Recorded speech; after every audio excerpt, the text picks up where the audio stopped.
इस साल 2024 में वट सावित्री व्रत 6 जून गुरुवार के दिन है। वट सावित्री के दिन शनि अमावस्या या शनि जयंती भी है। वट सावित्री व्रत पर सुहागिनें अपने पति की लंबी उम्र की कामना करते हुए व्रत रखती हैं। वट सावित्री व्रत के दिन अगर शुभ मुहूर्त पर वट वृक्ष की पूजा की जाए तो वैवाहिक जीवन में सुख, शांति और समृद्धि का वास होता है। नमस्कार, स्वागत है आपका हमारे चैनल भक्ति वेदा में। आइए आज के वीडियो में जानते हैं वट सावित्री व्रत का महत्व और पूजन विधि।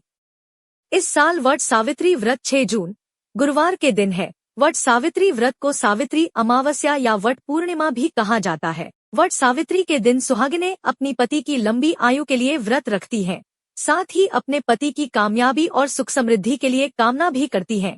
वट सावित्री पर वट सावित्री के वृक्ष के साथ सत्यवान और सावित्री की पूजा भी की जाती है। वट सावित्री के दिन ही शनि अमावस्या भी है, इसे शनि जयंती भी कहा जाता है। ऐसे में वट सावित्री का महत्व और भी बढ़ जाता है।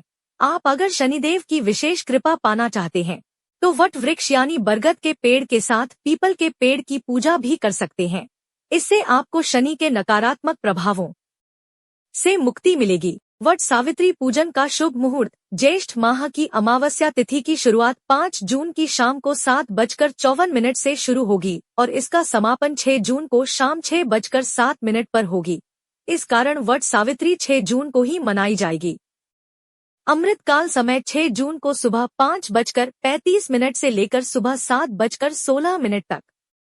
पूजन का शुभ मुहूर्त 6 जून सुबह 8:56 से लेकर सुबह 10:37 तक। वट सावित्री व्रत का महत्व। वट सावित्री का व्रत विवाहित महिलाएं पति की लंबी आयु के लिए रखती हैं।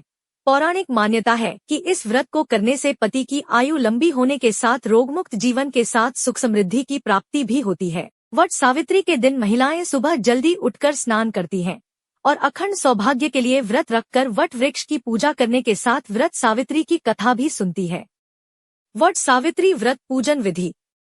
सबसे पहले सुबह उठकर स्नान करके पीले रंग के वस्त्र धारण करें।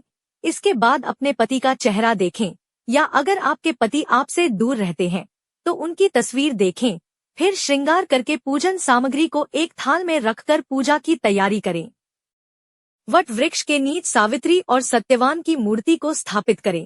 इसके बाद वट वृक्ष में जल अर्पित करके फूल, भीगे चने, गुड़ और मिठाई चढ़ाएं। इसके बाद वट वृक्ष के चारों तरफ रोली बांधते हुए 7 बार परिक्रमा करें। हाथ में चने लेकर वट सावित्री की कथा सुनें या पढ़ें।